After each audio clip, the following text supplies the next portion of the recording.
G'day, your host here today, Abdul, and tune in today. It's going to be a really interesting topic, live event that we're actually running on Facebook. But this will be also uploaded for any of our viewers on also YouTube.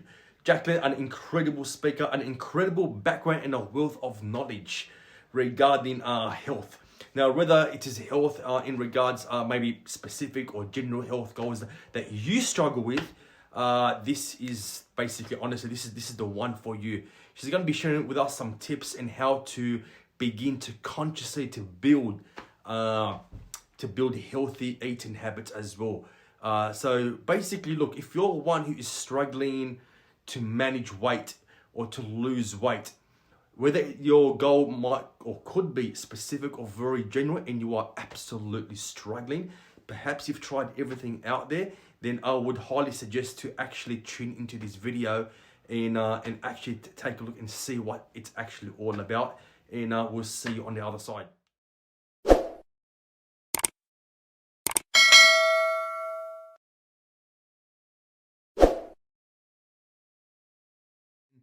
Your host here, Abdul, coming to you for another episode number 3 on blowing your mind and fat loss.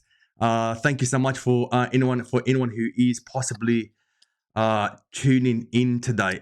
Today we have a very basically it's an interesting topic. We are going to be discussing such a very critical aspect of health and fitness, to be honest. Perhaps normally we say that health and fitness is beyond the foods that you eat. It's beyond the sessions that you pull out, right? And some of you might be very much aware of this fact. But there might be some of you out there, whilst being aware of this, is you're probably still struggling with food, right? Or with certain habits, especially when it comes to maybe perhaps overindulging yourself with foods, and you're trying to control your weight, or you're trying to have better experience with health, or trying to reduce weight, perhaps. So saying that is, I'm really excited today to bring a speaker who is going to be joining us today. I believe all the way from California. Is that right, Jacqualyn? From Washington State. Oh, Washington, D.C. Is that right? No, Washington State. Oh, Washington State. Awesome stuff. Well, thank you for coming on board. Thank you very much. Welcome. So you're really health focused. We've had this discussion earlier on, and yeah, so would love to share with the audience a little bit more about you. Just before we begin, a little bit about what you do, maybe a little bit about your journey, and then perhaps we can start getting involved into the discussion for those individuals, because most of my viewers really have busy lifestyles and they're trying to manage the weight, they're trying to reduce weight, or maybe just perhaps general health and fitness, and it's a really obvious struggle for them. And perhaps we can start taking a look of different aspects of that as well. Yeah, perfect. So I was somebody who really struggled with my health, my majority of my life. So I've had all sorts of bad health habits. And the big thing that helped me shift was really focusing on the different habits. So just like a quick overview of before and after. Yeah. I worked on my healthy habits. Was before I was bulimic for 13 years. Mm-hmm. I was in the binge and purge cycle.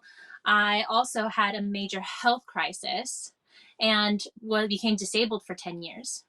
And so I'm still in the recovery of that. But in the bulimia and massive health crisis left me at a place where I had no choice but to actually work on my body and work on my health, because I was abusing my body. I was neglecting my body by not exercising properly, by, all the things we're not doing. And I also was just not educated really on how to take care of my body. And so I went through this whole process of learning new habits with food, how to break the binging and the purging, learning new ways to deal with my thoughts, because the mental aspect, overall health is so much more than just even nutrition, exercise. It's mental, Exactly. it's emotional, it's everything, right? So I had to learn new habits of thinking about food, new habits of thinking about my body.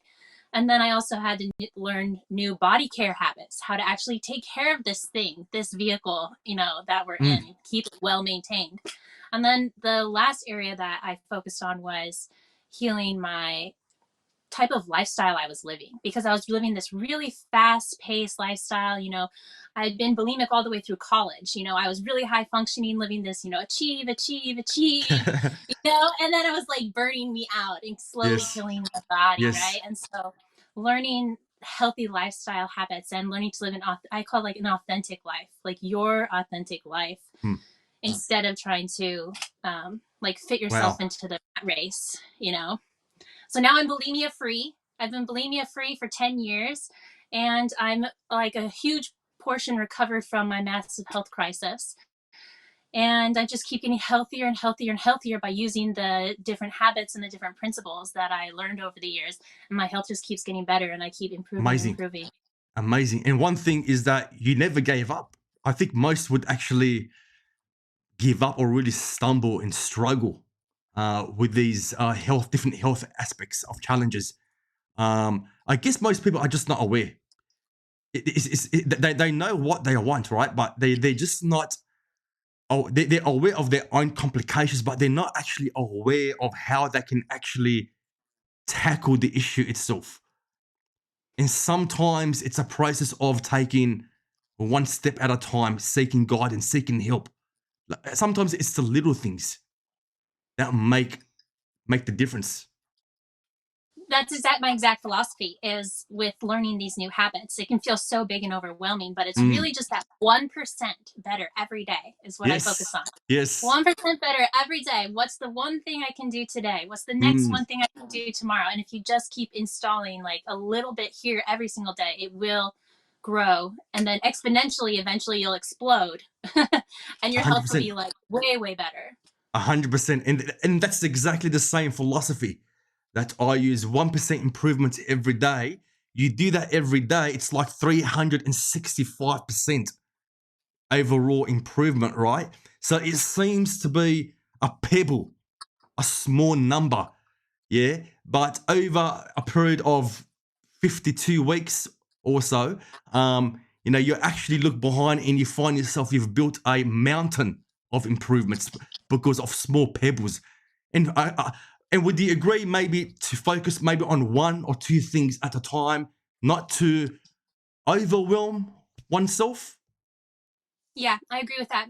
Well, if you look at any of the research done on focus versus multitasking, Mm, you can see like if I focus on too many things, I'm eventually going to be making almost no progress on all of them, of right? course. And so what I did was I just took one thing at a time. So the first thing I did was worked on getting rid of the bulimia. And so that was a lot of the body love stuff. So I did that first. Mm, And then that did not get rid of the binging though, by the way. So like that's two whole separate issues. So then I also had to learn new food habits, and then after that I had to learn the nutrition. And then after that, the exercise, right? So it's like, and I recommend starting with the one that's the biggest issue for you. Like for mm, me, I start with the bulimia, obviously, because that was the yep, biggest issue for me. yep. But you have to just set a plan and then just gradually implement every day, and like let go of the big. One of the things I teach is like to let go of the big weight loss goal or the big health goal, especially for me from recovering from such like a huge health crisis. Um, it's not overnight. It really is not. And you have to just like focus on the habit every day that you're doing, and That's then right. trust and have faith that if I just show up every day for that habit, I'm going to get to the top of the mountain, And right? it's not really about perfection, no. It's more like about I think it's more of the habit of consistency. Yeah, because the reality is, like when it comes to health and fitness in any given area, is that you are gonna fall, you're gonna probably stumble here and there, or you may, well, at least that's how you feel from a perception point of view, right? But really, what that's actually doing for you, it's helping you to build new, stronger habits. It's in the process of building those new habits. And as you said, the smaller things are basically other things is what actually counts. 1% improvement means like you're taking the stairs one step at a time. I think the lack of awareness comes from, I think a lot of people nowadays, they're looking for shortcuts or maybe trends, or blindly following trends that perhaps I guess I'll say as trends that don't work for everyone, I guess, if that makes sense. And then it's like my mate, my friend, or so and so achieved, losing 10 kilograms of weight, or they've improved their health in a very specific area. Why isn't it working for me? So I think it's very important to note here is that just because one thing is working for one person doesn't mean it's going to work for you. So don't blindly follow trends. Understand what you want, understand what it does. I think that this is probably an area where you really need to take a deep dive look into and to understand and be selective in a way, I guess. I'm the same mind as you. So like when I first started, I was, there's so much information. So you're just like, what do I do? That's right. It's And oversaturated. yeah. And then like you just said, so much of the information is like, oh, it helps one person, but then it doesn't help this person and this person. And like everybody's different. So what I've learned from my research is that number one, you got to get off the diets. If you're trying to do a diet or a trend, you're basically going to make yourself fatter. Like the research is really, really bad for diets. It's really bad. And you get stuck in the binge restrict cycle. There's all sorts of psychological issues. So like get off the diets, get off that. And then you have to really look at what is my body type? What is my specific body need? Not, oh, this person used keto and that helped them. This person used the raw food diet, that helped them. This person did just, like, doesn't matter what helped other people. It's like, what's going to help me in my body? Example is I started researching to heal my body. And one of the things I looked at was the raw food diet and the raw food juicing diet as a way to heal, but is actually completely wrong for my body and my gut health. And I ended up like hurting myself by doing that. And I made my body worse. And so you really have to look at individualized healthcare. Individualized, personalized, like something that's going to really work for you. And I would also say, or add to that, is to avoid looking for short-term results, because we know, even research has established this fact as well, is that short-term is only short-term. So therefore, I guess the best way, or what you can adapt into your lifestyle, is something that you can sustain in the long term. That also includes so-called diets, right? We don't like the word diets, by the way. There's a reason for that. But more of a, let's say, nutrition adaptation, something that you can adapt to in the long term, because it doesn't really matter what you do when the people are watching, when the fans are there. It doesn't really matter, when you're in the gym. It's actually what happens basically when you're outside the gym, when no one's watching, when the coaches are not there, when the fans are not there, right? Especially if you choose to take a break away from the gym. Yeah. Like our recent lockdowns, for an instance, so many people or individuals struggled with the, trying to stay in good health. I don't only mean like nutrition or physical activities. I also mean the mental state health as well, which is a very important factor as well, because health and fitness, what most people don't realize, it's beyond foods and exercise, but it's also our mental state as well. And absolutely. Yes, go ahead. I was just agreeing with you. You can finish. That's all right. All good. So it's everything. So there's a couple things there. So focusing on your overall well-being, like holistic health, is basically the principle I look at. If you really want to be healthy, so many people are just interested in the quick fix, like you say, and getting the weight loss. And that comes from because they have a motive that's not really a very usually healthy motive. And so they're looking for that, quick fix. I want to look good. I want to look good in the bathing suit, like I'm feeling insecure about my body. Sometimes they're shame motivated. And so like you want that fast solution, but it won't last over a lifetime. Yes. And if you don't work holistically and you work with the mind and the emotions and the working out and the nutrition, then you're just going to end up falling back, because That's they right. all work together. Everything works together. And if you're out of balance in one area, it's going to affect you, because your psychology, when you feel an emotion, when you have a thought, it releases chemistry in your body. And like you're saying, like, it's not just exercise and food. Our internal state can literally poison us. And sometimes it doesn't even matter if you have good nutrition and good Yes, that's exercise. right. If you're internally Perfect point. poisoning yourself, you're like killing yourself. Perfect point. I'll hold that thought for a moment, because uh, you mentioned something that, your mental state and nutrition. But there's a question on here. Someone's asking. I think you referring to. I think we've already answered that question. Asking is, how do we figure out what works as an individual? I think referring to, if I'm correct, nutrition. I think we already answered that. Really need to really look into basically what really actually works. But yeah, you mentioned something about your mental state, the nutrition. What was it? I've lost my train of thought there. That nutrition and exercise is not enough. Like, Yes, you it's can not still be enough. unhealthy. You can still be unhealthy if your Yes, internal mental emotional state is unhealthy. and that is so true. I don't know how many of our viewers who are listening at the moment who have experienced, most likely yes, is that you could be perhaps on the best nutrition plan that best works for you. You could be active, exercising, and working towards a very specific or general goal, whether weight loss, just managing weight, whatever it might be, regardless.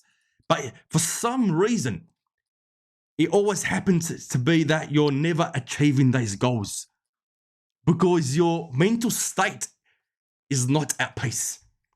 So, for those who are listening, is that you can do everything, as we would say, perfect. Nutrition, exercising, active, all of the above. But if your mental state is not at peace, then all of the above does not really serve any good value, serving your vision, right? So yeah, that is a really important point. In fact, that many people seem deem to dismiss out of their lives. It's a very important factor because, especially in the last couple of years, we know how that's gone sideways, right? And a lot of people are suffering from mental illness, and I totally agree. I totally agree. What what would be some of the things that you could actually share regarding, creating, I guess I would say, conscious or healthy eating habits? Some of the things, or some of the things that perhaps that you've experienced. I think you're cutting out. I'm not sure if it's from my end or your end.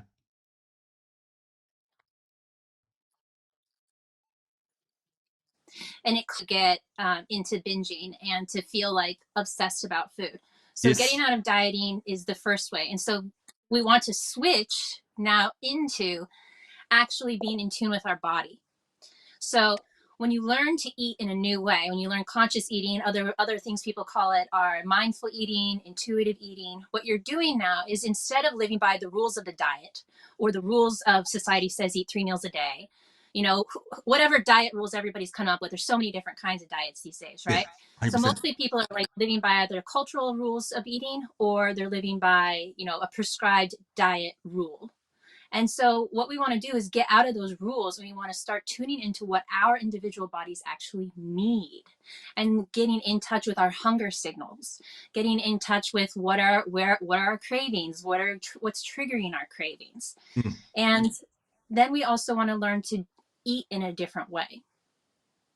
And if I'm just going to give you, anybody here, one tip, the biggest tip. So there's a whole series of different eating habits I teach, and I teach them in sequence so that you learn one habit, and then the next week you learn another habit, right? Ever. But the biggest one out of there is to eat slow. Eat That's so true. slow. Yeah, because we And don't chew enough, eh?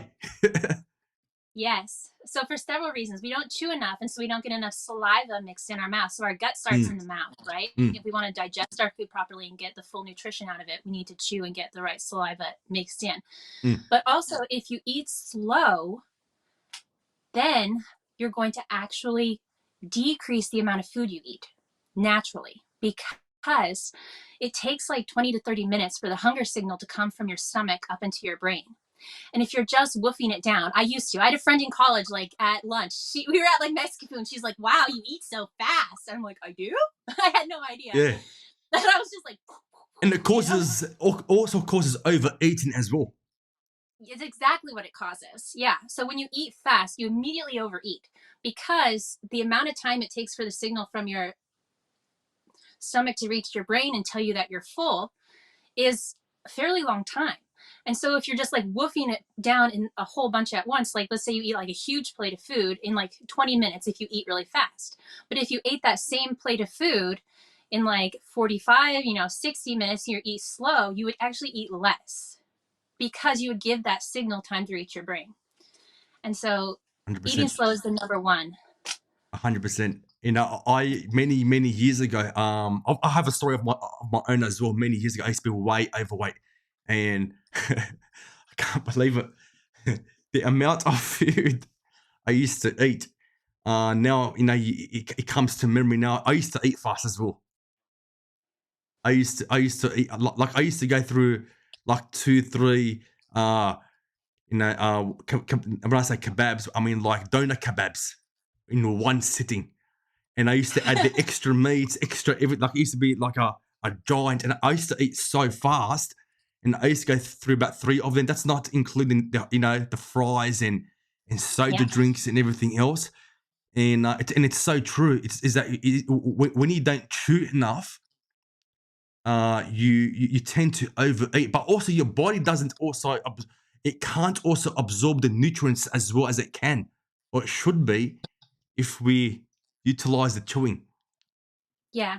You're also less satiated as well, because when you eat so fast, you're not really tasting it. That's right. Like it's just like it's running past your tongue into your stomach. 100%. Right? No, you never enjoy. You never enjoy it. So if anyone who's listening out there, start chewing your food. Spend probably, don't spend it forever, but let's begin to utilize our chewing our foods slower, more appropriately, and then you will find over time is that you will begin to eat less or more appropriate amounts. There's a question here I've got here asking, how do we create a healthier mental state? Healthier mental state, I think it means that can be maintained long term. I would say stop focusing on the big things. Start focusing on the smaller things. As we mentioned earlier, it's 1% improvement. One step at a time. Make a decision. Making a decision is actually very simple. I'm sure everyone's making a decision, something to do with their health or fitness, but not everyone is actually conquering those goals. And one of the reasons, apart from what we've discussed, is because we actually give up so easy. We question ourselves whether if these such goals that we're putting in place, whether if they are achievable. So many doubts begin to prevail into the mind, and then you end up quitting. You're your own worst enemy, in other words. But when you set the goals, narrow the goals down to milestones. That's basically what I would actually say. Like just one step at a time. Forget the shortcuts. Forget the shortcuts and and the trends and everything else. There's no real shortcut to success. There's no elevator yet. The only way you have is the stairs, one step at a time. That's exactly what I would say. I love it. For me, I did the same thing. It's just one thing at a time. And then I focused on like educating myself on new ways to think about food, like, and different ways to think about weight loss. For example, like I don't do scales. I don't do counting calories. Awesome. I don't do anything like that. Right. So if you want to improve your mindset, like pick an area. You can do like the body love stuff. You can start there. You could start with, weight loss. You could start with food. But for me, it was researching. Like I had to research and get educated because the ways that I had been taught to think about food and weight loss and my health were Mm. very destructive and neglectful. Yes, 100%. Someone is saying here, I realize when I eat slower, I eat less, which is awesome. But if I'm hungry, I eat faster. I can relate to that. And eat more, then boom, Yes. food coma. I think what food coma is, what he means, like you're kind of like completely knocked out. That's a common thing. That's a common thing. Yeah. Absolutely. So one of the things I teach is you can find this online. It's all over the place. So there's a hunger scale. So if you wait till you're too ravenous, if you wait till you're too hungry, yes, you will automatically overeat. And so that's one of the things that you learn when you learn how to tune into your body is to Mm, eat when it tells you that it's hungry and not wait too long. Because you have to know, like, if I don't eat right now and like I wait till I don't eat any lunch at work and then I wait till I get home, I know I'm gonna be binging, right? You yeah. know, you have to know 100%. that about yourself because you're gonna push yourself to that point where you're really hungry. So not doing that and making sure you have some healthy snacks around can be very beneficial to avoid the binge. Especially when especially when you haven't eaten all day. I find that actually that happens for a lot of people. And then it's like late afternoon, you haven't eaten all day, and then you start binging, you start overeating, and you start cravings because then you're lacking in nutrients as well. Is what most people don't basically understand, I guess. That's been really really awesome. Any final thoughts, Jacqualyn? Anything else? Because what I'm gonna do as well, I'm going to tag you on this post as well. If anyone wants to join your group or wants to get in touch with you, they also have the opportunity to do so as well. So I'll be doing that for you as well because you really have some incredible, amazing knowledge, skill set behind you that you can share with everyone else. Thank you very much. I appreciate it. Yeah. So I guess my official title is Food Habits and Body Love Mentor. If you have issues with those things, those are the main things I work with. But my final thoughts would be like, don't wait till you're in the place where I was, where my health was so bad and I was in Mm, so much pain that I was forced to deal with it. yeah, yeah, You will get there. If you yes, keep neglecting your body, if you yes, keep neglecting your mental emotional state, if you keep sitting on the sofa scrolling on the phone all day instead of getting up and working out, if you keep choosing the junk food and you keep doing these things and you allow it to continue, every time you do one of those habits, this is what I like to say, you're kicking yourself in the booty for tomorrow. Like, you have to start associating pain with those habits, the negative habits, mm, because it's like future pain that you're going to get. But you have to start associating it to like right now and not wait, because you will regret it. I can tell you. yeah, I'm a part 100%. of I'm a part of a group of like thousands and thousands of people of chronic pain, people who are recovering from disability and stuff, and like everybody on there is suffering, suffering, suffering, suffering. So like, just give you a huge pain bomb to the face and say, like, get a coach, get accountability, take some 100%. action, get the help, because if you don't, every area of your life is screwed up, because your body 100%. you take everywhere with you. 100%, and I totally agree, and I can relate to that as well because with me years ago, I delayed everything. It was more painful. I crushed it through though. So if there's anyone out there who's actually listening who is struggling, because a lot of people are maybe embarrassed, to come out and put their hands up. I can simply say I was one of those people out there. I was like beyond embarrassed to it was so difficult just to put my hand up high on it. I'm overweight, you know. Uh, but don't be because the person that you could be speaking to may well most certainly most times now that like myself and yourself as well, Jacqualyn, is that we can relate to that. We can certainly relate to that because we've come from a background with similar experiences as well. So we can relate to that. Never delay it. Get in the comments below if anyone's watching or listening, or DM myself. Happy to get in touch and have a discussion, clarity call with that person. I can also help you and lead you to Jacqualyn herself. She can be of some awesome, great help. Jacqualyn, thank you so much. Thank you so Thank you much. so much. It's been awesome. Thank you so much. And honestly, I would love to bring you on board again because it's been really informative. Really informative. Love to hear more from you as well in the future as well. Oh, that's wonderful. I would love to. Yeah. Thank you so much, Jacqualyn. Have a great day. You too. Love you, everybody. You too. Bye. Thank you. Well, there you have it. There you have it, everybody. There you have it, everybody. And that was Jacqualyn from the USA, and absolutely loved it. Now, if you're listening to this point, just let me know in the comments below. Have any questions? Anything that you might want to need to know more about? If you have any comments, please let me know in the comments below. Happy to answer any of your questions. In the meantime, stay tuned for next week's episode number 4, with new oncoming speakers who will be joining us next week. In the meantime, this is your host Abdul, and I'm out for today, and see you again in the next episode.